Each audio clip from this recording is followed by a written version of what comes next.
So today I have to prep my car for paint. So the first step to do is hustle, because I haven't been hustling. I've been on the computer a lot, selling stuff. So you can see it's been sitting outside for a little bit and it's weathered up, full of dust. See that? So first step you got to do is get this thing started up, pull it out on the driveway, get yourself a power washer, pressure washer. I got one right here that I'm going to hook up, and we're going to just clean this thing with water. Maybe I'll use some soap. And yeah, because there's cobwebs everywhere. There's leaves in it. It's dirty on the top. This is a brand new top. I haven't even used it. And look, it's full of dirt that I have to just clean it all up. Roll up the windows, and yeah, I'll put some tape right here on the hole so it doesn't get too wet inside. But that's the first step, is get this thing cleaned up. Take some soap and put a little bit of soap there, and I'm going to use warm water to fill it up to clean off the car. Alright, just hooked the battery back up and got to start this thing up. I do want to mention that I did break my pedal that I just got off of Billy. I pushed on the gas real hard and it just broke off right here on this edge.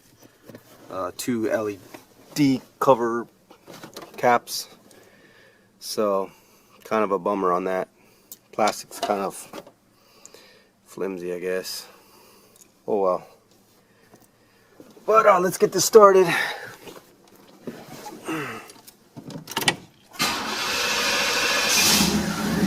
It starts right up. And I got this steering wheel. I'm just going to set it in there just to back up. Okay.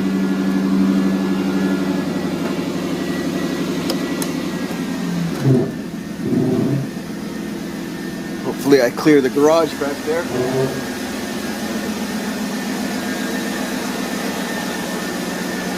like I will.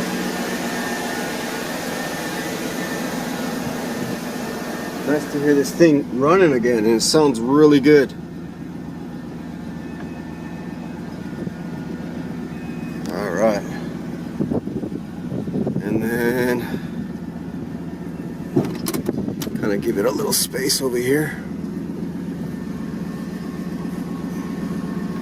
So I really got to wash this thing off really good, inside and out. And I'll roll up the windows.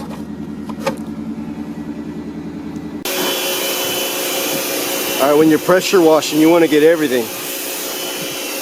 You want to get under here, under your car even. You want to get all that dust out, all the cobwebs out, because when you paint this, if you got any dirt up under there, the air will get to it and it'll get up all over your paint. Make sure you spray all up under there, all around the wheel wells, even in the motor. Just stay away from the electrical connectors.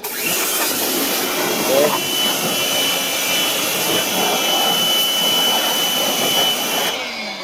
And I did the rear end already, and the top and everything. I just got it. And 2 years ago I had primered this whole hood several times and blocked it out. It was perfect.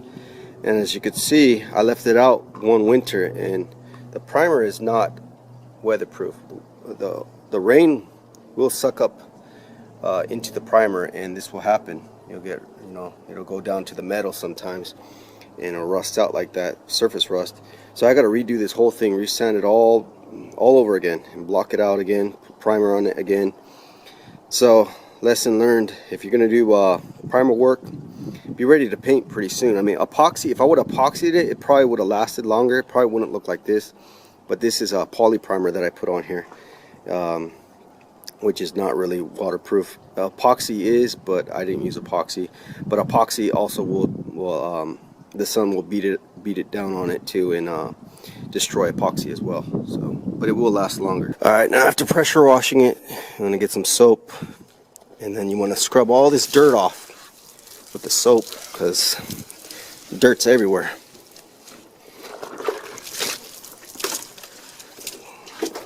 And then we'll pressure wash it again when we're done with this.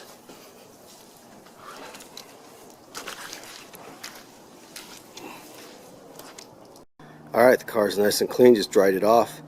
I'm going to check the air pressure and drive it around the block a couple times to get all that water off. Alright, I had to sweep and pressure wash this thing out for the next paint job on this convertible. Well, next what I got to do is I got to take those fenders off, because I got to take the doors back off because those doors sag really bad. So I got to do the same hinge replacements on those doors that I did my T-top. So that should be fun. And I got to take the hood off as well because I got to re-sand all that hood.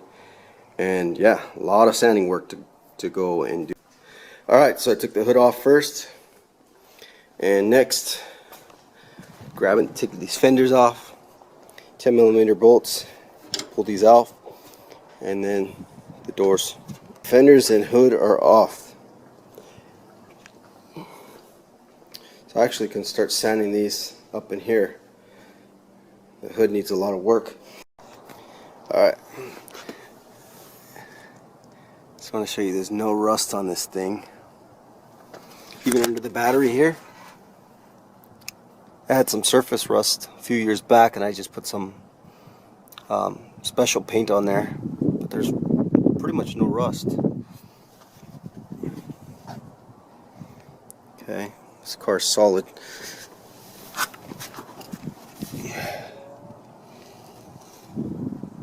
Still some cobwebs under here. It's looking good. And then this side, rust free.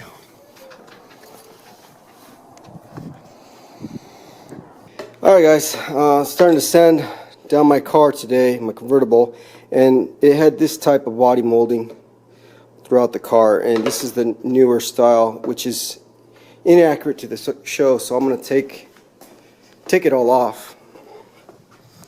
And I'll put something that's more accurate. So I'm just going to take a razor blade in there and just work that off, because this has it all the way around on both sides. And then I can start sanding. Alright guys, this is easy to get off. I like to use one of these body panel removers, plastic ones. Just get up under here and just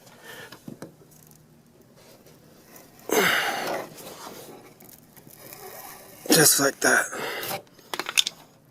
And you can see the car was white before, and this wasn't removed when they painted it.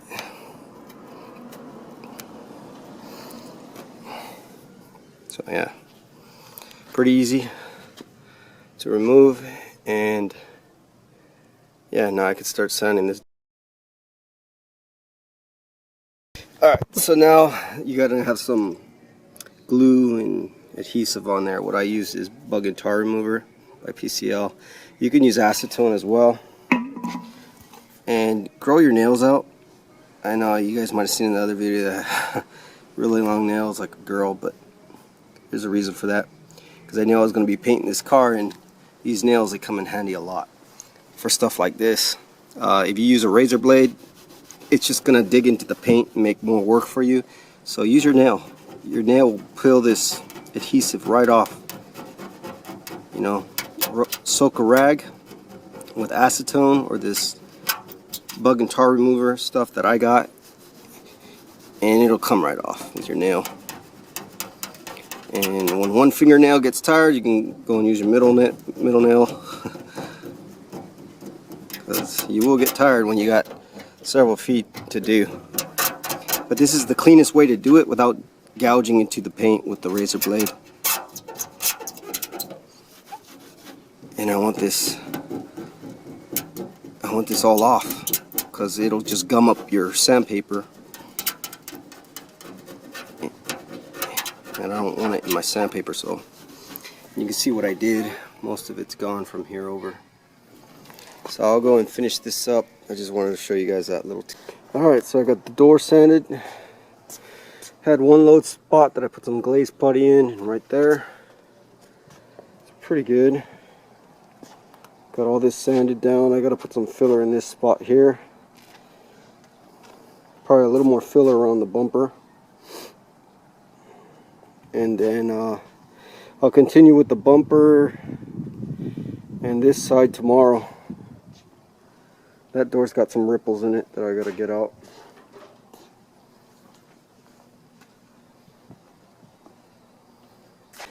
Alright, so I started sanding this door today. And check out what I found. I don't know if you can see it on camera, but I'm going to show you. There's a little fine line right here. Runs down the door. And when you sand, you can see it. Okay. What that was a decal that somebody didn't remove. So I started peeling it off with a razor blade. Because if I don't remove that, eventually you might possibly see that fine line later on through the paint. So, best to remove those decals if you can, and then do your primer over it. Sand and primer, because this kind of stuff will bite you in the butt later on.